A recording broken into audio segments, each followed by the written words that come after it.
we all have dreams, big and small, that create a life in our minds different than our reality. All the while, we watch others seemingly make it happen.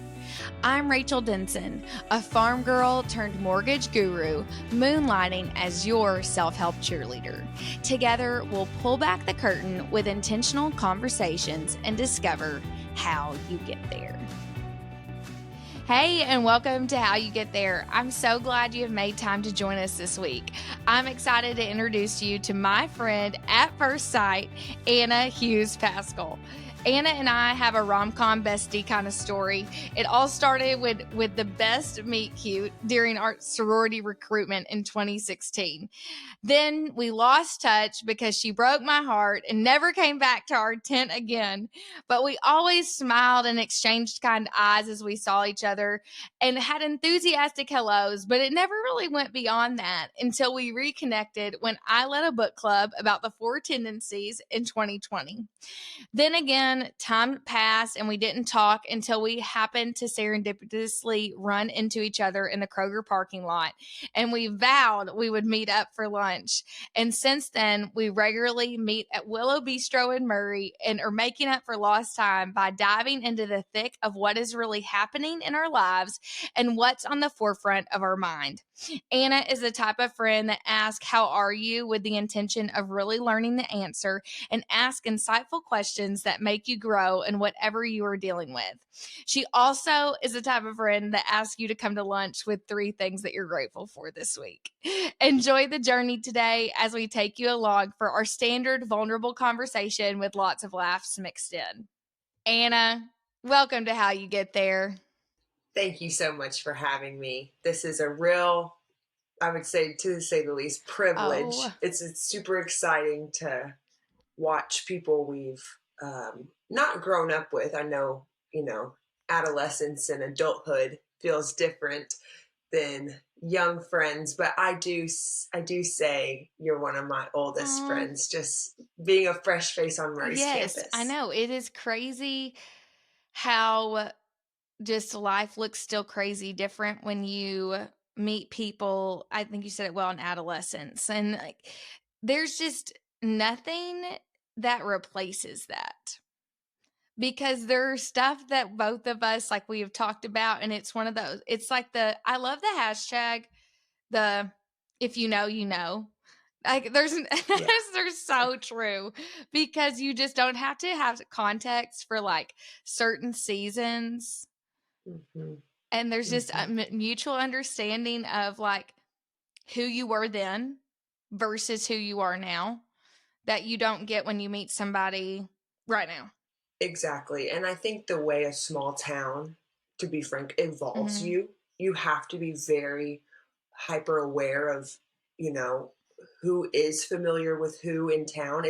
Some say it's networking, others say it's conscious friendship. You want to make sure you're watching out for one another, and being in some town like Murray, who takes the entirety of the city limits seriously, right? We want to maximize the whole city. I think it leads way to real honesty in friendship specifically. Yeah, for sure. And I think that's another thing is it's interesting to know, like going to college, having college Murray versus adult Murray. That's also one of those, if you know, you know kind of things, because Exactly. I have friends, even one of my best friends from high school, we still talk pretty regularly, and she left for college and has never came back. I mean, she like visits, but has never lived here. And I was just trying to explain to her the other day of like how different it can be if you don't want to just stay in your, box of people that you've known for your whole life, which those people are great, but like you can add layers to that. So. Yes. Well, all that to be said, I appreciate you seeing me in the small town and asking me to join along in today's conversation. Of course. And that's what, before we get to, I have started our roadmap for, listeners to know. I write out some show notes for us to go off of and to get our minds right on, is, if anything, just for me, of knowing what I want to cover. And there are some people that, everybody's different, I guess, is just a good way to put it. And I have not done many episodes, so maybe I'll get into a more consistent groove. But I specifically started with things I know I want us to get to. That's a whole heading for our conversation today, because we could talk for hours and not act and just, organically let ourselves travel. Before we get to those things, one last note is, I think that it's special that, like, and I don't know if you were going to end up, I mean, you still very well could have ended up here, but I love that, we're going to talk about this a little bit more, of your journey in your career. And then also just, obviously just your personal life is your life. So, but like the fact that you worked from home and moved to Puryear with Ross is a huge reason why you wanted to come to my book club in 2020, because you were like craving some connection. And so I'm so grateful for that longing, because if you would have found that, or like, done something different, you probably would have been like, I don't need to go to that book club. But because you were working from home in the good old big city metropolis of Puryear, you were like, I got to get out of here. So yeah. And I think that goes so much to how we connect via socials, especially. I mean, you said it right on the head. Like, I was working remotely. I was always already, and always have been, deep within the throes of social connection, virtual, online, right? Okay, I got to follow this person, add this person. And so, yeah, getting to already have you in that orbit when you posted, book club with humans, I was like, what? With humans? I got to get there. And the whole group's inclusion, even if it was just y'all had met one time or known it was going on. I think I was the first and only new addition that first time. And y'all were like, it is amazing to have you here. And I was, like you said, already longing for that. And so having it right when I sat down at the table and with you at my left, I was like, cha-ching, I'm here for the taking. I'm here for the long haul. Well, and that's the picture of vulnerability, and like what is so much of how you get there, and what I credit to, what I hope listeners get from this, is my ability. And I think I do have and I even, I was talking with Allie McLean from Purpose Church about, she just noted, she was like, you just have a way to like be so vulnerable with people, and just, and she was kind of like, why do you think that is? And I couldn't really answer that question, but it is so much of what, especially when I'm leaning into the podcast, of what makes me, because why we get along so well, and why our lunches have just been so good for my soul, because just from that first meeting, like, you didn't know any of us, you knew that we all knew each other, but you sat down and were not the wallflower at book club. Like, you immediately started contributing and talking, and there are just some people that's not in their immediate nature, that's really hard for them. And so I hope that How You Get There can be a place that for some people, they feel encouraged to have these conversations in their real life, but also see the fruitfulness that can come from them. And also, when they're not in a place to have those conversations, can enjoy getting to listen in on somebody that's willing to just chop the onion in half and get to it. But that is a perfect segue into my first question for you. So, Anna, I feel like I wrote you a little love letter when I made your intro. Tell me, how did it make you feel? Yes. I want to hear your feedback. Well, I was just thinking that, it feels like, it feels a little fluffy in the sense of how, sometimes I feel like adulthood can smack you around, and I truly do, want to reach out to you directly, no fluff, right? But because of how we ebb and flow, we are very serious go-getters. Mm-hmm. And so I feel like we enjoy hyping each other up in that way. And so that love letter, like you said, it really, I think, represents us in totality. It's funny to think about our story as a whole, and it's like, oh my gosh, that is Yes. pretty. It's a pretty cute little. Like that's why I was like, this does Yes. sound like something you'd read in a book. A little meet cute, exactly. I think you hit it on the head. We can have the longest story in the world or have grown up in diapers together, what have you. I'm looking forward to the future. I'm excited to see what keeps adding. Me too. Did you remember meeting me as vividly as I remember meeting you? Yes, yes, I remember. Well, I mean, in the sorority tent, I hope that's what Yes, you're when talking about. sat Because, down to yes, talk to you. 100%. I remember the way you, smirked on your way up to sit next to me. And I remember you had just given an announcement within I the did. tent. I don't And for remember that. listeners, I don't know if they've ever been in a sorority tent, in a recruitment tent specifically, but as a potential new member, it's very intimidating to be with a group of girls that picked you up at the door and sat you down and want to, treat you to a life of beauty, and having a very upheld individual like yourself who clearly was actively involved in the sorority, probably under rested from the night before, for who Oh, yeah. knows, but for you to have that intensity to lock in with me. But like you said, I'm like that. I am a person who's going to connect. And for you to, give it back to me and see me immediately as a potential new member, it made not coming back to the tent hard. I'm going to be honest. I was devastated because I was like, I this know. girl, I know she was on our list. And my mom, because my mom's Yes. a recruitment advisor, she was like, yeah, Rach, she cut us. I was like, I was devastated. But then, because it Yes. almost feels like, I took it so personally that's when I saw Right. you, I didn't know how to even act because I was like, you have like Was personally it me? victimized me. Yeah. Right. That's where we would just like Right. wave. And that's when that was where it Yes. was one of those, I was like, was she not into me as I was into her? And I was. But now you see full circle that I was called exactly where I needed to be. Right.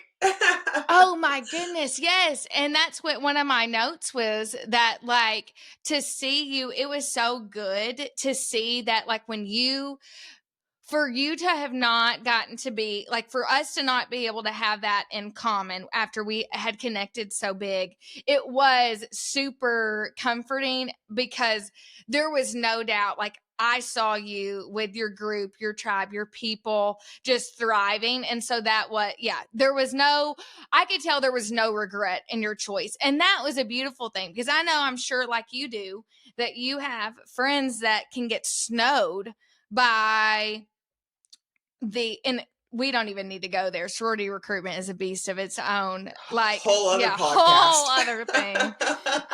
But so you see some people, I think, low key realize that they got caught up in the fanfare of whatever. Yeah, exactly. And that was absolutely not you. And so that was so comforting to me. But yes. Yes, absolutely. Now I got just a question that I don't feel like we've ever talked about. But, like I said, we're chopping the onion. Yes, Today's the day. Exactly. You just have always radiated confidence to me. And in your authenticity too. Like you don't necessarily ever go exactly to the status quo. Like I feel like you're like always trendy yet hybrid, like Anna in her own way kind of deal. Thank you. Yeah. You're welcome. And I wondered, have you always been this way? Do you feel as confident as you project? Yeah. Confidence, I feel like, is like a sunny day. A cloud can just cover it right up. That's a good question. I have always had the beat of my own drum in my mind. So that's always been there. I think when you're really young, it's hard to navigate that. You're not sure if it's going to lead to, a social crucifixion or something like that. You don't want anyone to judge you for what you're interested in or which direction you're wanting to go. But I do know that the freedom of college, 100% unleashed that to let me to not let me care, about a reaction. And trendy is a good word. I love trends. I'm a very socially plugged in person, not just online, also, with people in the community. Also, always curious what bigger cities are For doing for sure. some reason. Like you said, being in the metropolis of Courier is extremely counteractive to wondering what people in Hollywood are doing. But I love that. I love the newer fashion directions and things like that. So being able to accept and trust myself has been a good confidence unlock, but I have always been more driven to keep my friends. I'm a friend for first person. So I can see where as a super young girl, I wouldn't let my confidence come before friendship. If a friend needed something and she needed me to be insecure. Maybe, your friends don't always want you to blossom. Okay. I would put myself last. Yes. Right? Oh. I'm following you now. I wasn't at first, but yeah, like you wanted to relate. And if that meant like dialing yourself down, you did that. Would you do that today though? No. And I'll tell you, I mean, the Greek life that I got to experience, my tribe, as you called them, they wanted me to unlock. They wanted me full force, as we all wanted each other full force. You don't want someone in their half version. You want them in their full. Yes, I mean that's the healthy mindset of a friend. But you're completely right. Like I wouldn't say that there's a lot of people not there exactly at all. And so in the beauty of what I got to experience, they were like 2 thumbs up, be your best. But looking back, high school didn't have that freedom. Middle school, obviously, none of that freedom, which again, those are different experiences. Sure. Now, how I got here, I just listened to that beat, try something new, keep it fresh, make people wonder what's going on. In a lot of customer service jobs I've had, especially in college and then into adolescence, my big thing was earrings. I always was wearing earrings. Yes, and my goal was to have, because for a while you had short hair. Exactly, and I like those to peek through. Yes, you were always on the earring game. And I liked the best when people noticed and asked, "Hey, what are these? What you got going on? Where'd you get them?" And that's small, but for me, it was the way in. It was me like getting to ask them a question, and I was displaying confidence to really dive deep, right? And that, I mean, I don't know if that's my intention all the time in a confidence flow, but I really enjoy people noticing, just like you. I mean, I feel like we rub off on each other in that. Like, if I can display confidence, trust you can too. And right. having that in my back pocket as a tool is helpful on the cloudy days. Yeah, absolutely. No, I completely agree.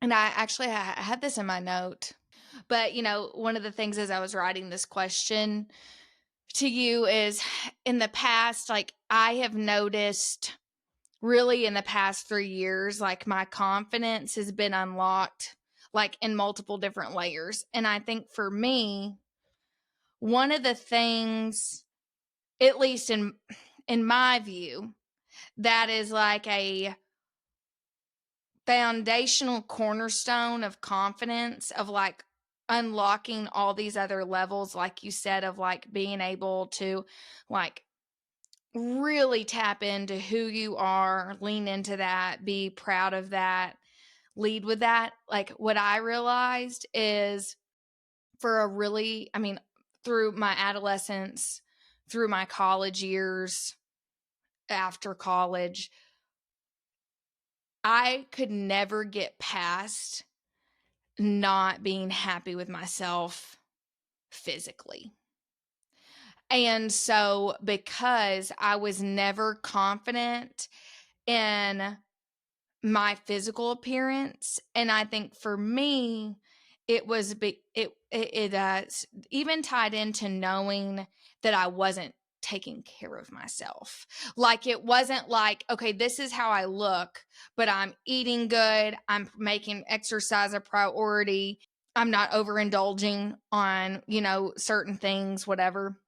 Because like my physical appearance, was a reflection of my choices that I was ashamed of, truly.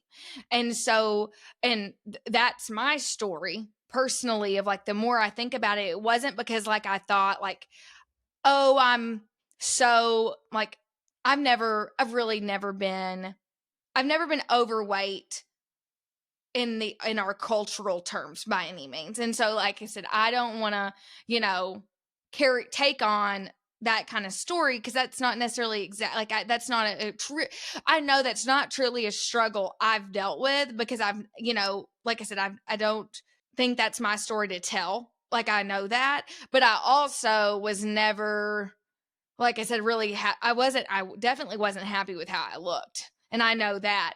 But like I said, I think a lot of that was more tied to the shame of my choices, and not that I thought like, oh, I'm fat. It was just that I was like, I don't look the way I want to look, but I know I don't look the way I want to look because I'm treating myself like crap. And so I could never, there are a lot of ways that in the last 3 years, it really, and this is where, so much of why I'm excited to have How You Get There and like what I want to talk about is because I finally have tapped into really discovering who is Rachel, what do I care about, and in that confidence. But I could never get there until I started really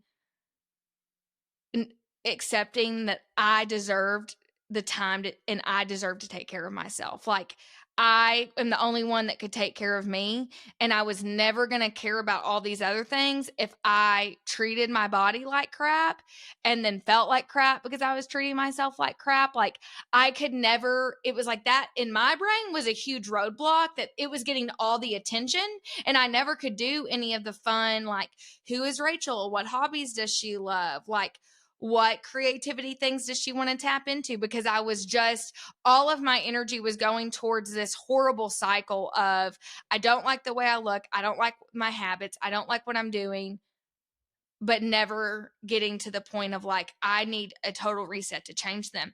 And when I did that, when I had my first Whole30, that's like kind of one of those turning points, like fork in the road of my life that I didn't know was going to be so pivotal at the time. But that was the first key to unlocking all this other good stuff. But the other thing, and I feel like you really seemed like you figured that out early. Well, it's just so relatable, exactly what you said. I mean, I love that you're immediately harnessing. It's not 100% your narrative. Like, it's not your narrative to tell to the extreme some people face. It's the same as when we feel like we're running out of money. There are truly people that have never seen money, and that's a broken system. Just like the body dysmorphia, weight issues that all of these females and a lot of males, I mean, everyone out here, yeah. And it's just like you said, it's trusting that, oh, I'm not in the best cycle I could be, right? Because everyone deserves rest, everyone deserves stillness, everyone then also requires exercise and needs to stay in motion. There's literally two sides to every coin.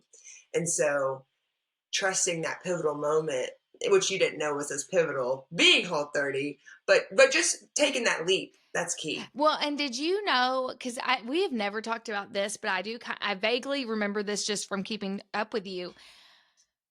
Did you hurt yourself? And it was after you started, because I just felt like I met you and, and we met, and then by the time I was like keeping up with you again, like I think it was really after, I guess it was after I moved back and you were at the gym and I would see you there, and I was like, she is like ultra just thriving, fit, glowing.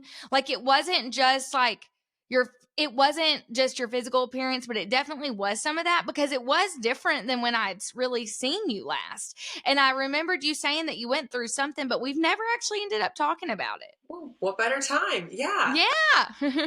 Since you've asked me that confidence question in the last few bit, it's got my wheels turning. And for the ultra background, my parents are really confident people physically. My dad was a bodybuilder, my mom's a dietitian. I'm really fortunate to have a lot of education in the house. You have Exactly. good influence. So at a base level, I might have operated, and I'm a little bit of a leader. I always have been. You know, I like to be the class teacher pet. You're going to Exactly. volunteer. So leading into adulthood and when we met, yes, wow, you know, she has something that I have. We both have that. Let's get the group together and get a conversation going, right? And then 2017 happened and I broke my back. I was riding a horse and I got thrown off and had emergency surgery. Had to drop out of my semester of school, which it was my sophomore year.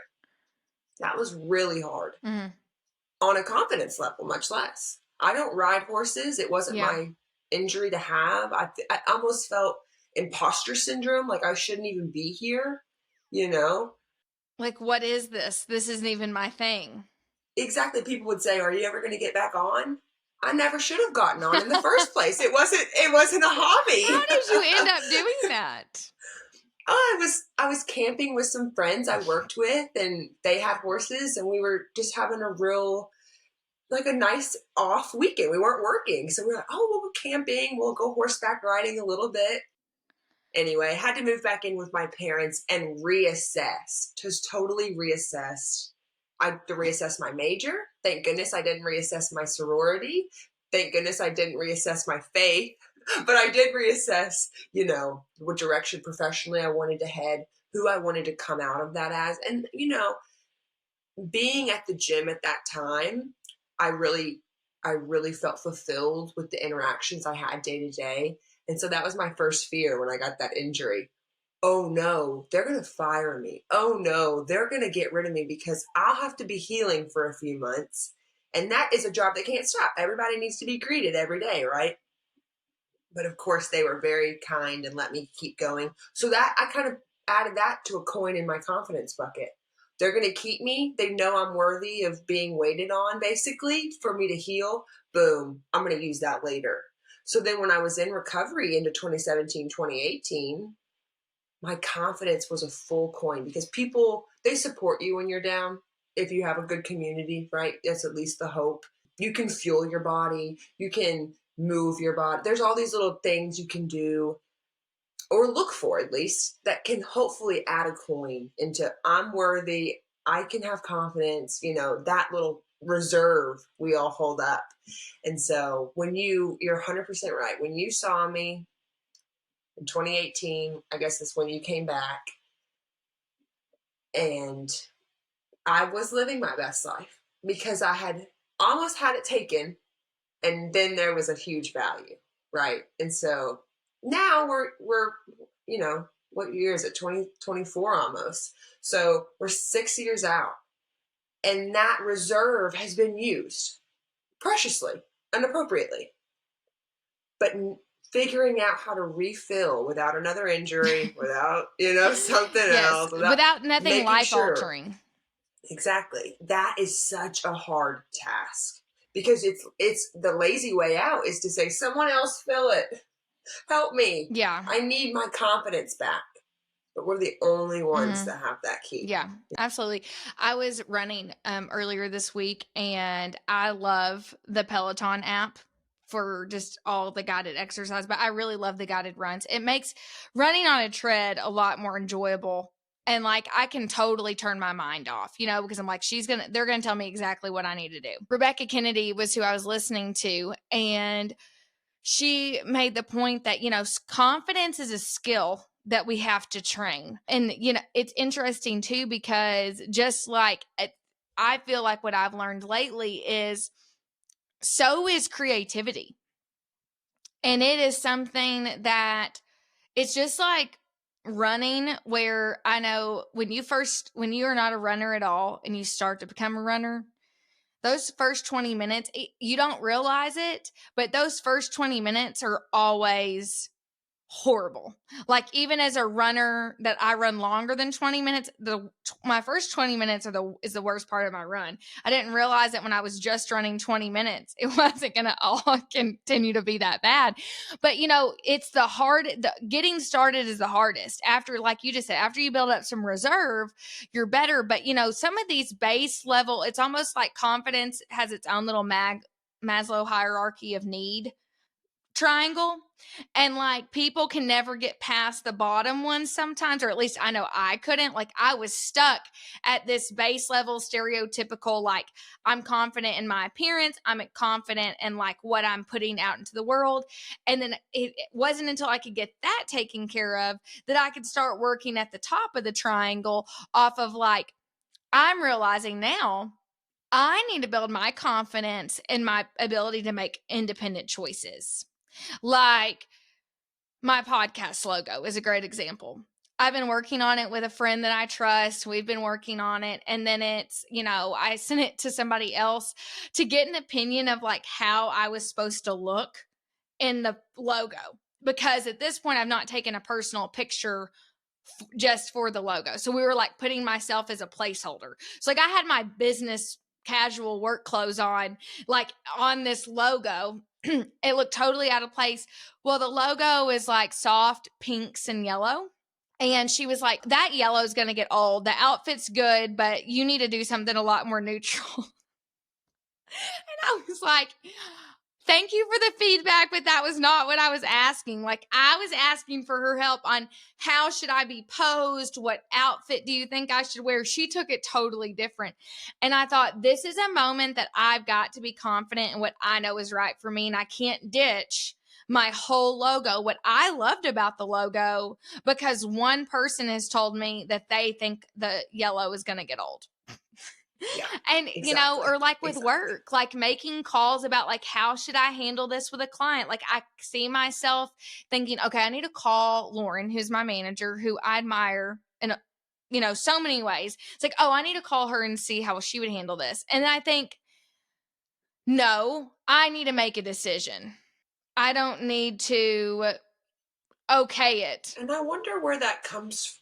I'm the same way. I mean, I got a letter of recommendation. This is perfect for this time of life I'm in. Okay, quit a job, moving to new places. You got to have some files on hand. Right, letter.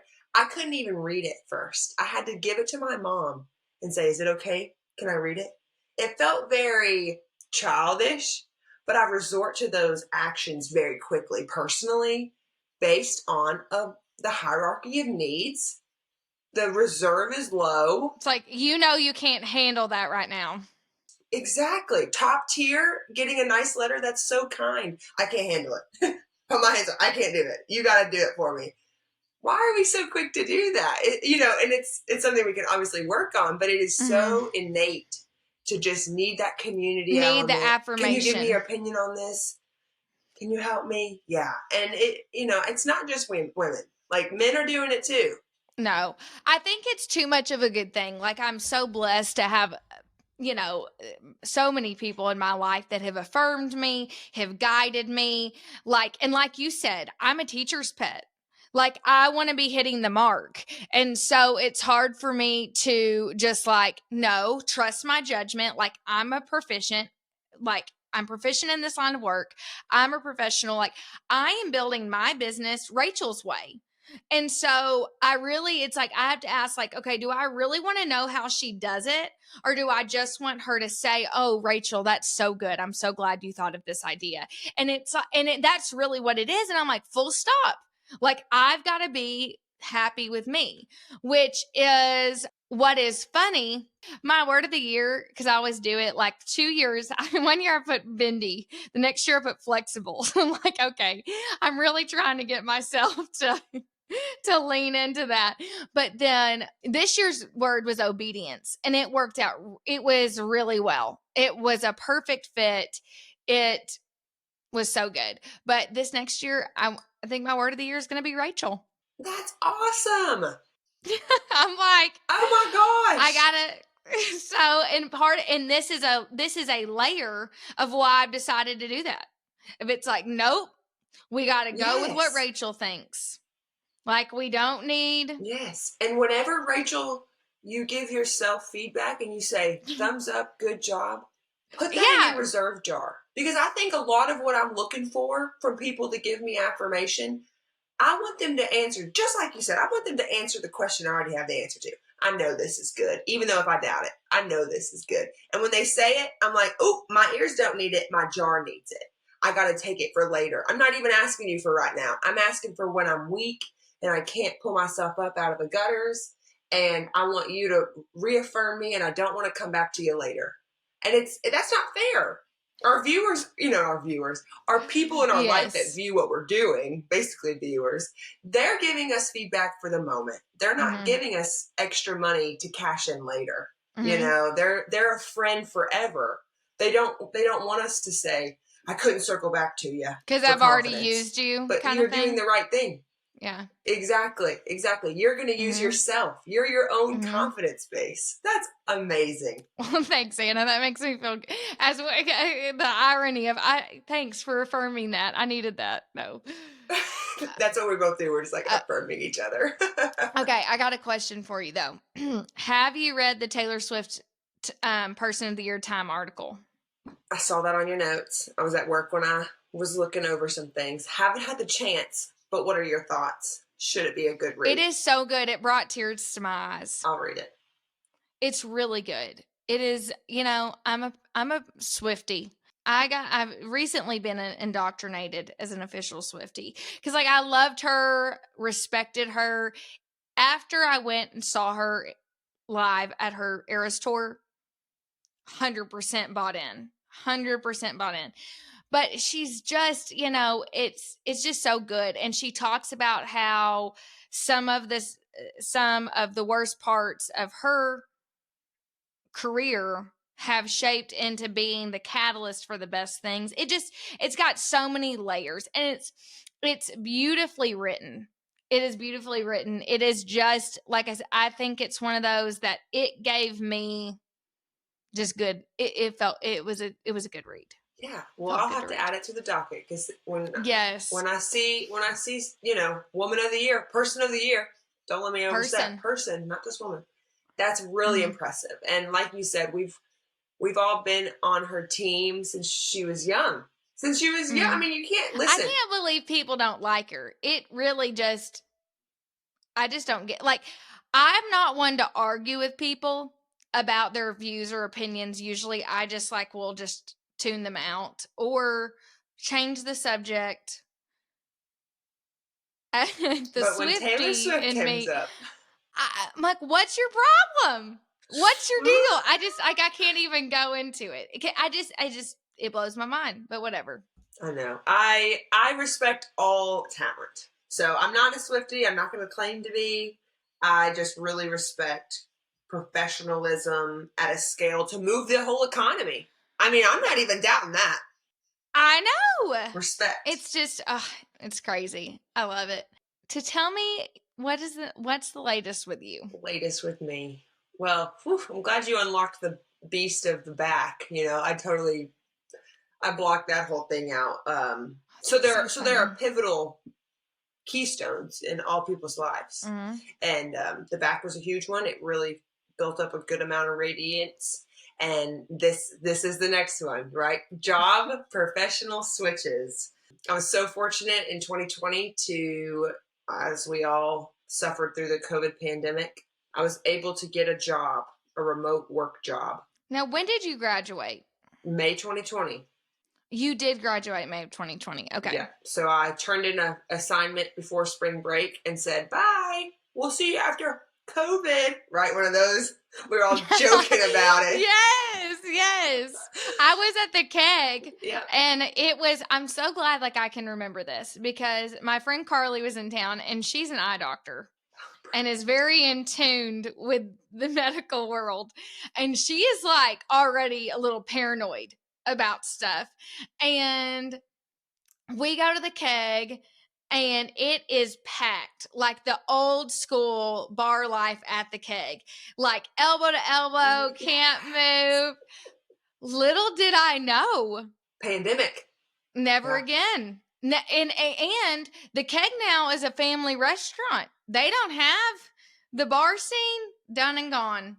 They don't do that anymore. So I can say you were at the last. I was at the last night of the keg. That is, put that in a journal somewhere. Don't let your 90 self-year-old forget it. Hey, It's recorded. There you go. It is. It's in real time. That shows now. how pen and paper I am. Get it in a journal. Go. I love it. Oh, yeah. And so I was going to grad school. Okay. No, yes, you you're said good. see you later. See you later. Joke's on us. We all were locked in. Fortunate as me, my future new / now old boss was keeping a good eye on me, right? Who is this motivated undergraduate and where is she going afterwards? And so during the pandemic, he texted me. He said, I got your number from a friend that works for me now, and I want you to come work. Don't go to grad school. Make some money first. Oh.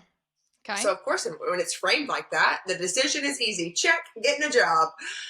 Immediately started working, then flash forward 3 years. And when I took that job, I told myself, remote work isn't for my soul. I know that. But I'm going to do it for 1 year. And then it hit year 3. And I had to make a serious decision, just like, how did I get here? And where am I going? Am I going to work remotely forever? If I cry half the time when I'm seeing people, I see people and I'm so overwhelmed with joy. I'm crying out of, I miss this, right?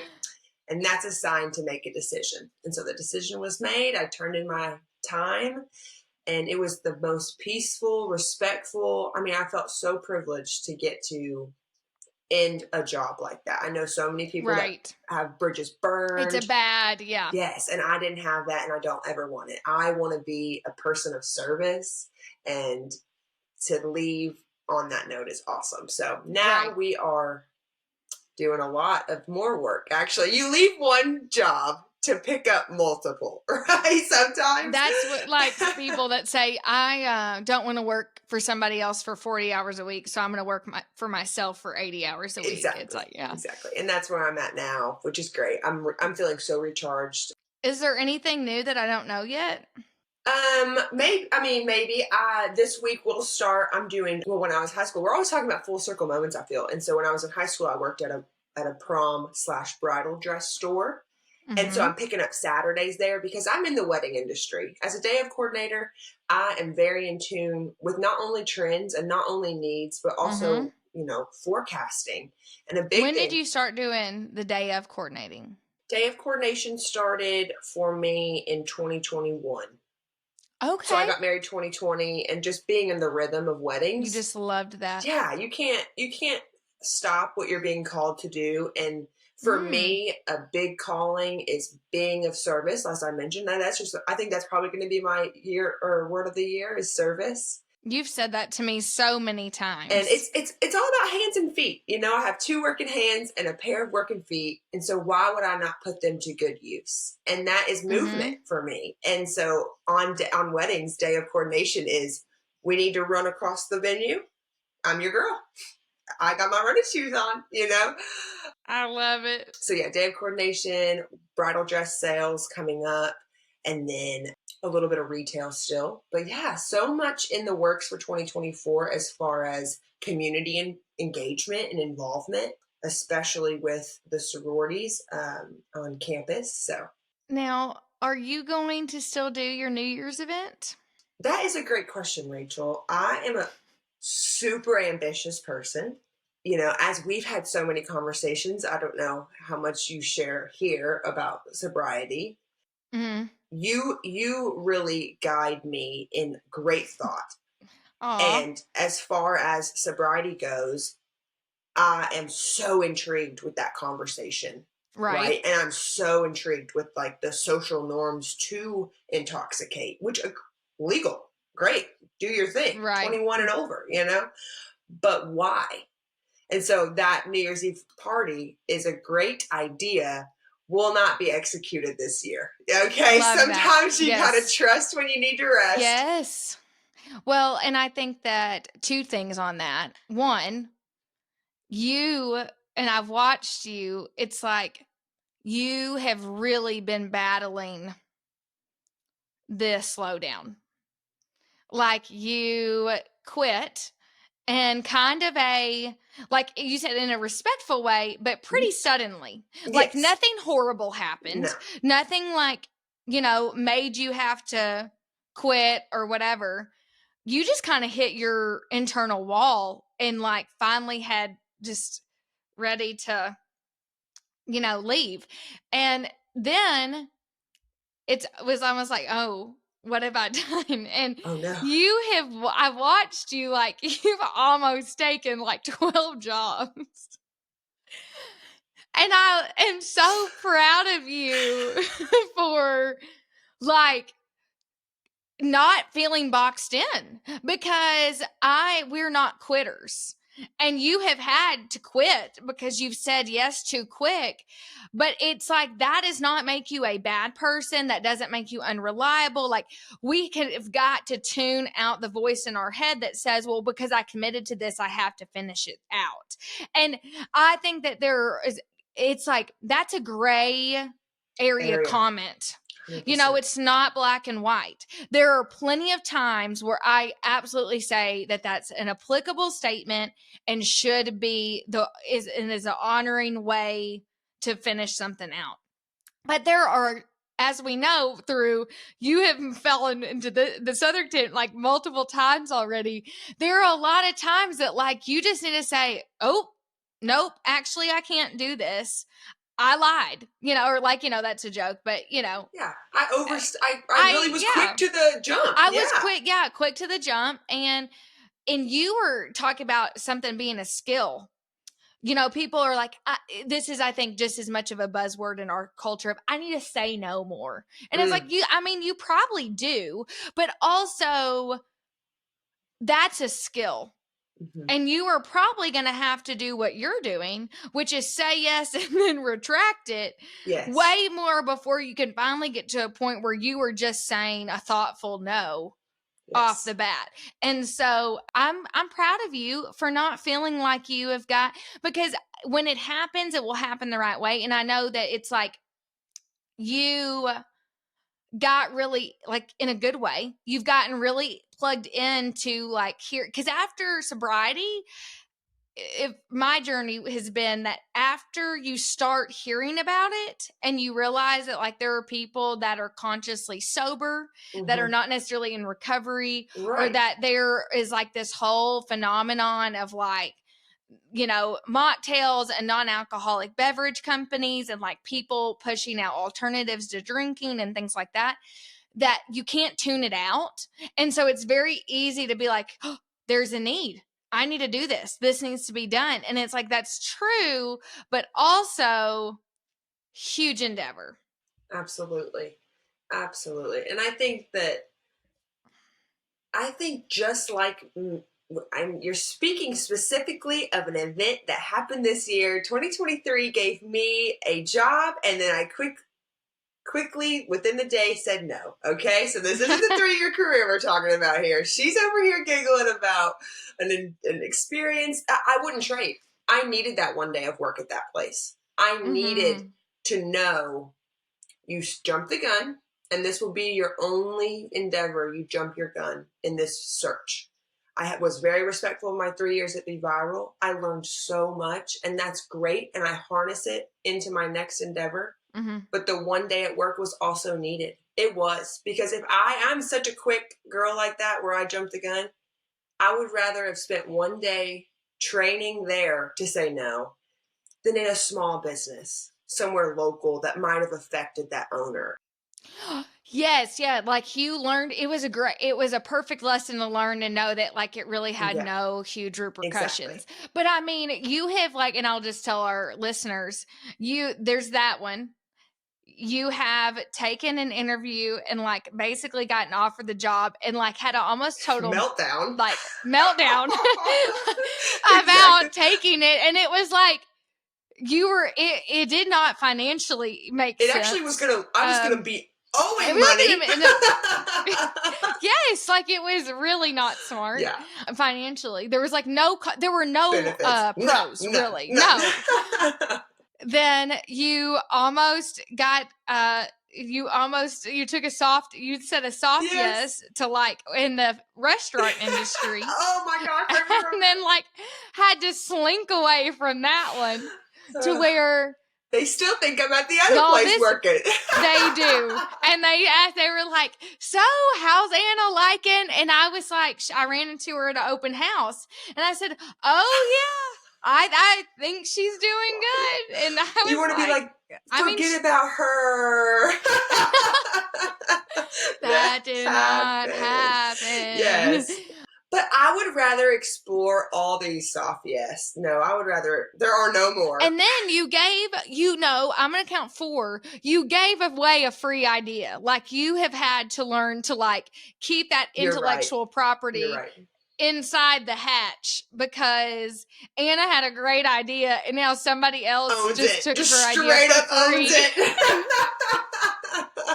Oh, Rachel, your memory really, really beats mine. So I care about you. It really has been so fun, though, to watch you, like, struggle through this journey. Because I remember when we sat down and I was like, Anna, you did not quit to just take another job you hate or that you're not satisfied with. So it is working a dang muscle to keep yourself from just feeling like, okay, I've been off work too long, I'm a quitter, and now I don't have a plan, and like I quit without a plan, and I still don't have a like set in stone plan, whatever that looks like. So, but I mean, you said something at the end of our last, or maybe 2 lunches ago, that has literally been my narrative the last 3 months. Like, do not settle. Do not settle. And that is not that, new of a phrase, but coming from someone that I look up to and I know takes me serious. It's the same as, that day before, my advisor had said, you're a big fish in a small pond, and it's going to be a little sticky sometimes. It's going to not feel super comfortable as you figure it out. There are not as many, when you're in a small pond, there's like only certain spaces, or it's harder to like create a new space. But this is exactly what I just had this conversation in Kroger last night with my friend Mandy, which that's such a Murray thing, to run into somebody at Kroger and sit there for 20 minutes therapy and talk. Session. I learned about like what happened at middle school basketball. Apparently there was drama with that. And then I was hooked because like I don't have kids. So I'm like, tell me about what it. happened? Yeah. Like it was, because this other mom came up and was like enraged. She was like, you keep your head up, like talking to her daughter about like apparently just drama with middle school basketball. I'll just leave it at that. But anyways, like I said, I was just like, I don't have anywhere to be, so I'm just going to listen to the whole thing. Anyways, but her and my good friend Kayla, who does my hair, have opened up their own hair studio on the Court Square. It's a bigger space. They just renovated it. It's beautiful. They're struggling to find somebody that's the right fit to join the salon. And I was telling her, especially in a small town, it is really hard to recruit somebody that is to the caliber that you want them, because people, it's unfortunate that a lot of people don't take losing people well. Even if they do it as respectfully as possible, it's like the bridge is burned no matter how good you handle it. Because in a small town, I feel like there's not as much a revolving door with valuable people. Like in a city, I think you're always dealing with headhunters. There's always competition. Like business owners are having to level up their game to keep their people. But unfortunately, and that's the beauty of competition. Competition makes everybody better. And there's not as much of that here. And I think, and maybe I've never lived in a city, so I can't speak to that. But I know from like my personal experience, leaving a big bank to join a private mortgage company, go out on my own, bet on myself in a bigger way. It was astonishing to me how many people like had to be totally fed up to change things. And like when I left, it was just when I had the first time I'd had the right opportunity. Like I did not wait until I hit my absolute breaking point to leave. But so many people do. Because I was telling her, I'm like, unfortunately, I think what's going to happen is somebody at another studio is going to have to absolutely hit their wall, get really mad, get totally burnt out before they leave somewhere, instead of just saying, I can do better, I see a better fit, this is the good opportunity. And so you were, in the minority, I think, of like thinking that way, and other people don't relate to that as much. Like, they want a reason to leave, not just to say, I need better. Absolutely. I want to look for better. Absolutely. And I think that the perspective can barely shift, and it can almost feel lazy. I'm so comfortable, like, not leaving. I could do better. Oh, but I'm here. And I would have been on a remote work job for my life. It is that perfect of a scenario. Why would you leave something so great? Same with hairdressers. Why are you going to leave all your clients? Why are you going to leave all your salon mates that you love? Same with doctors, nurses. Mm-hmm. Yeah. Or like, it is so much work to like rebrand yourself and to let everybody know. Yeah. And let the LinkedIn update get around. But it's worth it if you can see past the laziness. But, I think, and it's not lazy in a bad way. It's literally how our bodies want to be. Our body wants to be in a routine that they know point A to point C, mm-hmm. easy breezy. And I think that the small town element, it makes it a little bit tricky to figure out your next move without stepping on too many toes. And I know a lot of people don't think about toes when they're stepping around, but I do. I do, and I know. And Anna, you can't change who you are. Exactly. That is a core of who you are, and so like, you just can't wait for a tomorrow where you don't care about that stuff, because you do. Okay, folks, we're at the hour mark, and so we're gonna bring Anna back for a part 2 episode coming at you next week. Awesome. Looking forward to it. Thanks, Rachel.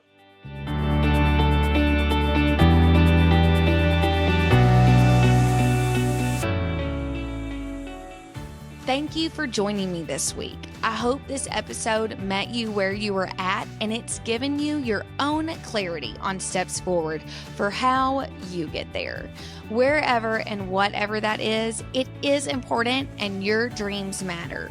I would love to hear what you think of this episode and how you get there. You can connect with me personally via email at howyougеттhere@gmail.com, or you can find me at Rach Ross Denson on Instagram, TikTok, and all other social media platforms. If you love How You Get There, I have a favor to ask. Will you share this episode with a friend and take a few seconds to follow, rate, and review How You Get There wherever you listen to your podcast? Please know you are playing a part in making my dream come to life, and for that, I am so grateful. Don't forget, if where you want to go in the future involves a home loan, I would love to help you. Find me on Instagram at Rachel Denson _MLO to learn all about mortgages from my videos, or use the link in the bio to schedule a one-on-one consultation with me. I hope to see you back here next week, where we'll keep talking all about how you get there.